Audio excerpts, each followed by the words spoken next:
Hello friends, welcome back to my YouTube channel R classes. तो friends, आज हम class 12 के केमिस्ट्री के रासायनिक बलगतिकी वाले चैप्टर के सभी मोस्ट इम्पॉर्टेंट क्वेश्चन को देखने जा रहे हैं। फ्रेंड्स, इसके पिछले वीडियो में हमने विलयन और वैद्युत रसायन वाले चैप्टर के सभी मोस्ट इंपॉर्टेंट क्वेश्चन को देख लिए हैं। तो हम स्टार्ट करते हैं रासायनिक बलगतिकी वाले चैप्टर में। इसमें जितने भी मोस्ट इंपॉर्टेंट क्वेश्चन है सभी को हम इसी वीडियो में डिस्कस करने जा रहे हैं। सबसे पहला क्वेश्चन हमारा है कि अभिक्रिया की दर क्या है। भाई साहब, अभिक्रिया की दर किसे कहते हैं या अभिक्रिया की दर क्या है, इसको प्रभावित करने वाले कारक, अभिक्रिया की दर को प्रभावित करने वाले कारक को भी हमको लिखना है। तो कि कैसे लिखेंगे, मैंने एकदम सिंपल तरीके से लिख रखा है कि एकांक समय में, समय कैसा होना चाहिए, एकांक समय में अभिकारक, एकांक समय में किसी भी अभिकारक या उत्पाद की सांद्रता में, अभिकारक या उत्पाद की सांद्रता में होने वाले परिवर्तन को अभिक्रिया का वेग या अभिक्रिया का दर कहते हैं। अभिकारक बोले तो जो अभिक्रिया में भाग लेते हैं उनको हम अभिकारक कहते हैं, जो अभिक्रिया के फलस्वरूप बनते हैं उसे हम उत्पाद कहते हैं। और अभिक्रिया की दर डेल्टा आर बराबर होता है डेल्टा सी, डेल्टा सी बोले तो सांद्रता में परिवर्तन अपान डेल्टा टी बोले तो समय में परिवर्तन, यानी कि डेल्टा आर बराबर delta C upon delta T. अब यहाँ पर आप अभिक्रिया थोड़ा समझ लीजिए कि ए हमारा कोई अभिकारक है, उससे हम बी प्रोडक्ट बना रहे हैं, इस तरीके से हमारी अभिक्रिया होगी। आई होप कि आप अभिक्रिया की दर क्या है ये समझ गए होंगे और ये फार्मूला आप अच्छे से पढ़ लीजिए। अब हमने नीचे लिख रखा है कि अभिक्रिया की दर को प्रभावित करने वाले कारक, क्या लिख रखा है, अभिक्रिया की दर को प्रभावित करने वाले कारक, कि वो कौन कौन से कारक हैं जो हमारे अभिक्रिया की दर को प्रभावित करते हैं। तो सबसे पहला कारक हमने यहाँ पर ताप लिख रखा है कि ताप भाई साहब है जो हमारे अभिक्रिया की दर को प्रभावित करता है। तो अगर हमने ताप को बढ़ा दिया तो अभिक्रिया की दर बढ़ जाएगी, ताप में अगर हम वृद्धि करते हैं तो अभिक्रिया की दर बढ़ जाती है। दूसरा कारक हमारा है दाब, दाब बोले तो इंग्लिश में प्रेशर, अगर हम प्रेशर को बढ़ाते हैं तब भी हमारी अभिक्रिया की दर बढ़ जाती है। तीसरा कारण है हमारा सांद्रता, सांद्रता को अगर हम अधिक रखते हैं, सांद्रता अधिक होने पर भी हमारी अभिक्रिया की दर बढ़ जाती है। उत्प्रेरक बोले तो कैटलिस्ट, ये अभिक्रिया में ना तो ये अभिक्रिया में ना भाग लेते हैं, अभिक्रिया को कराने में मदद करते हैं, इनकी उपस्थिति में अभिक्रिया होती है लेकिन खुद ये अभिक्रिया में खर्च नहीं होते हैं। तो उत्प्रेरक की उपस्थिति में अभिक्रिया की दर भी बढ़ जाती है। यानी अगर ये हमारे ताप, दाब, सांद्रता और उत्प्रेरक कोई भी हैं तो इन सभी के उपस्थिति में हमारी अभिक्रिया की दर बढ़ जाती है। अब आप एक बार इस क्वेश्चन का स्क्रीनशॉट कर लीजिए। सबसे पहले ये ऊपर करिए स्क्रीनशॉट, मैं थोड़ा इसको सही कर रहा हूँ कि अभिक्रिया की दर क्या है। आई होप कि आप इसका स्क्रीनशॉट कर चुके होंगे। फिर इसका स्क्रीनशॉट करिए कि अभिक्रिया के दर को प्रभावित करने वाले मुख्य कारक कौन से हैं। अब हम न्यू क्वेश्चन स्टार्ट करते हैं। आई होप कि आपको यहाँ तक एक एक टॉपिक क्लियर हो गया होगा। अब हम आते हैं अपने नए क्वेश्चन पर।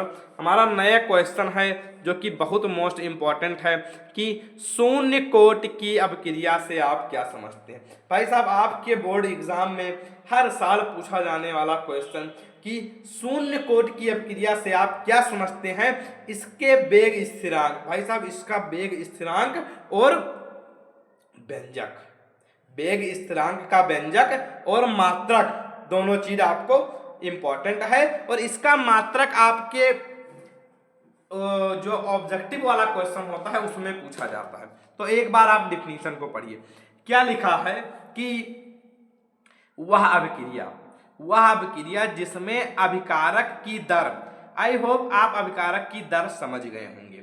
अभिकारक की दर, अभिक्रिया की दर, वह अभिक्रिया जिसमें अभिक्रिया की दर अभिकारक की सांद्रता पर निर्भर नहीं करती है उसे हम शून्य कोट की अभिक्रिया कहते हैं। या इसको आप इस तरीके से भी लिख सकते हैं कि वह अभिक्रिया जिसमें अभिक्रिया की दर अभिकारक के शून्य घात के समानुपाती होती है। शून्य घात के समानुपाती होती है, यानी कि उस पर निर्भर नहीं करती है। जैसे ये हमारे कोई एक समीकरण है, ये हमारा कोई एक समीकरण है, इसमें इधर हमारा अभिकारक है और हमने यहाँ पर क्या लिख रखा है कि r प्रोपोर्शनल टू जो हमारा अभिकारक है उसके शून्य घात के। इसको अगर हम ब्रैकेट में लिख देते हैं तो इसको हम वेग स्थिरांक बोलते हैं। तो वेग स्थिरांक के अभिक्रिया के सांद्रता के शून्य घात पर निर्भर करती है। इसका होता है व्यंजक k बराबर x अपान टी। भाई साहब ये बहुत मोस्ट इंपॉर्टेंट है, k बराबर x अपान टी। अब इसका हम मात्रक कैसे निकालेंगे? यहाँ पर x क्या है? x अभिक्रिया की सांद्रता है। अभिक्रिया की सांद्रता का मात्रक मोल पर लीटर होता है, तो ऊपर हमने मोल पर लीटर लिख दिया, नीचे सेकंड। अब इधर हम क्या लिखे हैं, फिर इसको ऊपर ले जाएंगे तो मोल प्रति लीटर प्रति सेकंड, मोल प्रति लीटर प्रति सेकंड, मोल प्रति लीटर प्रति सेकंड। या इसको कई सारे लोग इस तरीके से भी लिखते हैं कि मोल इस तरीके से mole litre inverse second inverse, इस तरीके से भी बुक में आपको देखने को मिलेगा कि MOL mole litre inverse second inverse. I hope कि आपको यह क्वेश्चन भी अच्छे से क्लियर हो गया होगा। अब हम आते हैं अपने नेक्स्ट क्वेश्चन पर, जो कि बहुत मोस्ट इंपॉर्टेंट है हमारा नेक्स्ट क्वेश्चन, क्वेश्चन नंबर 3। हम ये सारे कंटेंट लिखने में भाई साहब बहुत समय लगता है, एक एक पेज आप लोगों के लिए अच्छे से लिखते हैं, तो आप वीडियो को एक लाइक तो कर ही दीजिए और कम से कम अपने 2-4 मित्रों के साथ शेयर कर दीजिए, ताकि वो भी इस तरीके से इम्पोर्टेंट क्वेश्चन को पढ़ सकें। हमने एकदम सिंपलिस्ट वे में लिखा है, ताकि अगर आप इसको याद करना चाहें तो तनिक भी दिक्कत ना हो। तो हम स्टार्ट करते हैं। हमारा 3rd क्वेश्चन है कि भाई साहब हमने शून्य कोट की अभिक्रिया का तो देख लिया, अब प्रथम कोट की अभिक्रिया को उदाहरण सहित समझाइए, इसके वेग स्थिरांक का व्यंजक व मात्रक भी लिखिए। भाई साहब ये भी क्वेश्चन बहुत इंपॉर्टेंट है। अगर हम पूछें कि रासायनिक बलगतिकी से कोई 2-4 क्वेश्चन बता दीजिए सर, तो हम बताएंगे शून्य कोट की अभिक्रिया का वेग स्थिरांक, मात्रक, व्यंजक। उसके बाद हम बताएंगे फिर प्रथम कोट की अभिक्रिया, दूसरा क्वेश्चन नंबर 3 आर्हेनियस का समीकरण।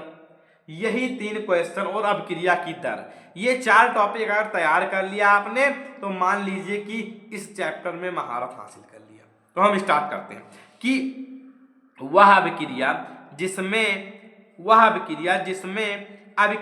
अभिक्रिया की दर अभिकारक की प्रथम घात के समानुपाती होती है। वहां पर हमने क्या बताया था, शून्य घात के समानुपाती होती है, यहाँ पर प्रथम घात के समानुपाती होती है, उसे प्रथम कोट की अभिक्रिया कहते हैं।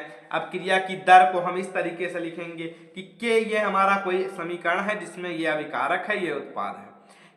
दर बराबर अभिक्रिया की दर बराबर के इंटू में, इसको हम अभिक्रिया की सांद्रता अगर हम ब्रैकेट में कर देंगे तो हो जाएगा उसकी 1 घात के, यानी इसके प्रथम घात पर निर्भर करता है।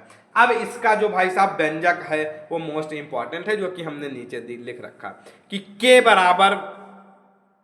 बराबर हमारा क्या हो जाएगा, के बराबर हो जाएगा 2.303। मैं बहुत ही अच्छे से इसको एक्सप्लेन कर रहा हूं। के बराबर 2.303 upon T log a upon a minus X. इसको आप याद कर लीजिए। इस व्यंजक पर आपके बोर्ड एग्जाम में न्यूमेरिकल पूछे जाते हैं। इसको मैं ट्रिपल स्टार दे रहा हूं, अगर स्टार मार्क करें तो इसको मैं ट्रिपल स्टार दे रहा हूं। अब इसका मात्रक इसका जो ऊपर संख्या लिखी हुई है उसके मात्रक का कोई मतलब ही नहीं है। फिर टी नीचे लिखा हुआ है, समय का मात्रक आप लोग जानते हैं सेकंड होता है, तो 1 अपान समय मात्रक क्या हो जाएगा, 1 अपान सेकंड बराबर सेकंड इनवर्स सॉरी, इसका मात्रक क्या हो जाएगा, सेकंड इनवर्स। बुक में आपको इस तरीके से लिखा हुआ मिलेगा, सेकंड इनवर्स। आई होप आपको यह क्वेश्चन भी क्लियर हो गया होगा।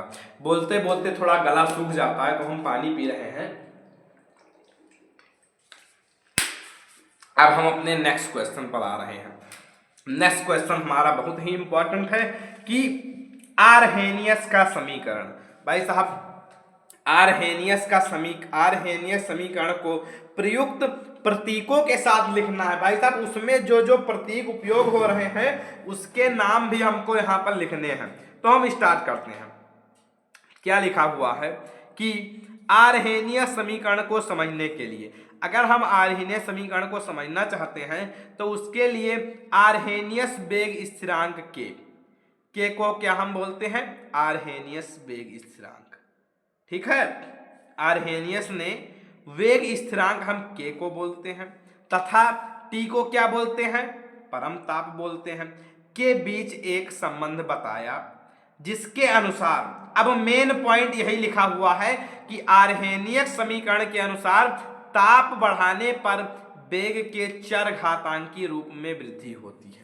क्या होती है कि भाई साहब अगर हम ताप को बढ़ा रहे हैं तो वेग के चरघातांकी रूप में वृद्धि होती है। बहुत इंपॉर्टेंट है। क्या है आरहेनियस का समीकरण? कि ताप बढ़ाने से वेग के चरघातांकी रूप में वृद्धि होती है। भाई साहब यही हमारा समीकरण नीचे लिखा हुआ है। ये बहुत मोस्ट इंपॉर्टेंट है। इसको मैं भी 3 स्टार दे रहा हूं। 3 स्टार दे रहा हूं। के बराबर है a इंटू ई की पावर माइनस ई अपान आर टी। भाई साहब नीचे हमने लिख दिया है कि a बराबर क्या है? आवृत्ति गुणांक। a बराबर क्या है हमारा? आवृत्ति गुणांक। ई बराबर क्या है? संकीर्ण ऊर्जा। अब ये हमारा जो इसमें संकीर्ण ऊर्जा आ गया, ये कभी कभी पूछ लिया जाता है, डिफिनीशन में इंपॉर्टेंट है संकीर्ण ऊर्जा। फिर आर बराबर क्या है? गैस नियतांक। आर क्या है हमारा यहाँ पर? गैस नियतांक। और टी हमारा है परमताप। आई होप कि आपको यह क्वेश्चन भी क्लियर हो गया होगा। आप एक बार इसका स्क्रीनशॉट कर लीजिए।